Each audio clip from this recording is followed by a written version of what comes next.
Every human thought and every human action is based in either love or fear. There's no other human motivation, and all other ideas are but derivatives of these two. They are simply different versions, different twists on the same theme. Think on this deeply, and you will see that it is true. This is what I have called the sponsoring thought. It is either a thought of love or fear. This is the thought behind the thought behind the thought. It is the first thought. It is prime force. It is the raw energy that drives the engine of human experience.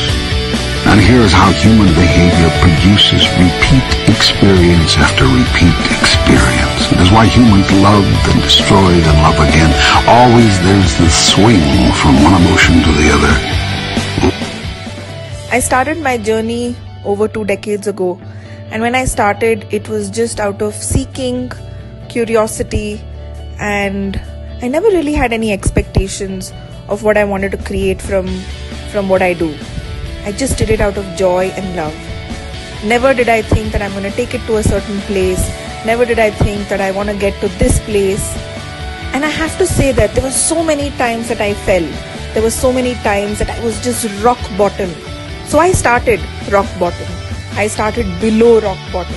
I was all alone and I didn't know how I was going to make it. I didn't know what the path was going to be like. I didn't know if I was going to succeed. But all I remember is being on autopilot. I only remember that I didn't care about what the outcome was. A lot of times I put in effort into certain things which turned into magic. And there were times that I did something that just fell apart. There were so many no's. There were so many places where I got a no, I got refused, I didn't see success, and there were challenges every step of the way. There are people who think that everything comes easy and you just because you know how to read cards, or because you have access to numerology, or you have access to Vastu Feng Shui, you have everything.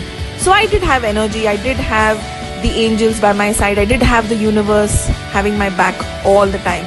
And the one thing that never ever changed for me was I never stopped believing. I never stopped keeping my focus on what I wanted to create and the joy of doing it, and that was my only goal.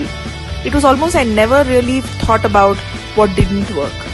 So I kept my focus on that, and it was just one magic after another. And I have to say my life's been a miracle, one miracle after another. And I worked really, really hard. There are people who think that it's just, you're just not doing anything and it all came to you naturally or with ease. I have to say I worked extremely hard. I worked nights, I worked weekends. I didn't see what a weekend looked like for years together. And today, after 2 decades and so many sleepless nights and so much of hard work, smart work, everything put together, the million conversations I've had with people, today I'm at this place where I look back and I can't believe it. I'm choked, I'm grateful, I'm humbled, and I feel extremely gifted. I feel blessed that God chose me to make a difference in so many people's lives, and I just feel extremely humbled that I'm at this place, and I don't know what else to say. I feel it happens. You have to believe in it, and I believed, and I never let that falter.